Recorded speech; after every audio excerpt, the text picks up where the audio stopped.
Pour la posture de l'enfant qui fait du crawl, je viens me placer avec une chaise bien à l'avant de la chaise, masse musculaire des fessiers dégagée pour être sur les ischions, et j'éloigne la chaise de ma table de manière à, lorsque je m'incline vers l'avant, pouvoir mettre les mains, le bout des mains sur la table et venir le ventre sur mes cuisses. Posture de l'enfant qui fait du crawl. D'ici, je commence à envoyer ma main vers l'arrière. Puis je viens tourner ma main de manière à avoir paume de main sur le côté et épaule qui pousse l'omoplate dans le dos. D'accord? Je cherche à faire un mouvement de crawl. Donc si quand vous tournez paume de main sur le côté, vous sentez votre épaule qui tombe un petit peu et vous ne sentez pas que c'est compliqué comme mouvement, que le mouvement essaye de faire bouger votre omoplate dans le dos, c'est que vous tournez dans le mauvais sens. Donc je tire vers l'arrière, j'ai ma paume de main vers le plafond et j'emmène d'abord mon pouce vers l'extérieur, puis vers le haut. Puis je viens faire un joli mouvement de crawl qui vient ouvrir toute la poitrine sur le côté. Et je ramène main sur la table et ça ramène ma tête face au sol. Et j'enchaîne avec l'autre côté. Je tire ma main vers l'arrière, paume de main vers l'extérieur. Mouvement de crawl qui me fait remonter un petit peu. Je prends appui dans la main qui est encore dans la table. Je viens tourner tout mon tronc, ouvrir la poitrine sur le côté. Je vais chercher loin vers le plafond, puis vers devant avec ma main. Et je reviens dans ma position de départ. Inspire, je vais vers l'arrière. Je tourne ma main.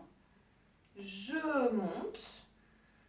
Expire, je descends, je descends, je descends, je descends et je reviens position de départ.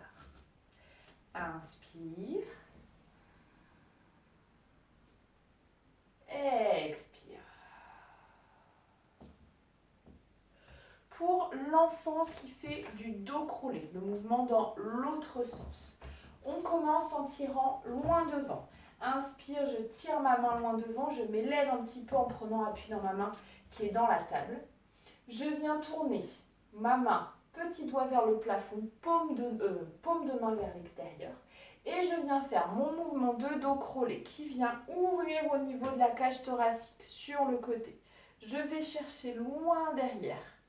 Puis je reviens de face et je ramène ma main sur la table.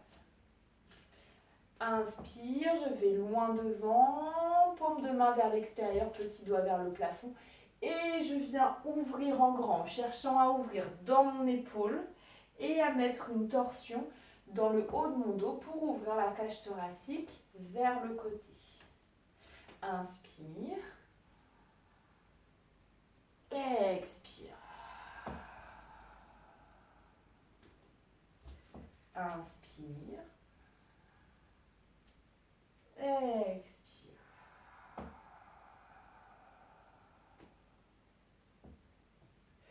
Pensez à vérifier tout le long du mouvement que le bas de votre dos est toujours bien engagé avec les abdominaux.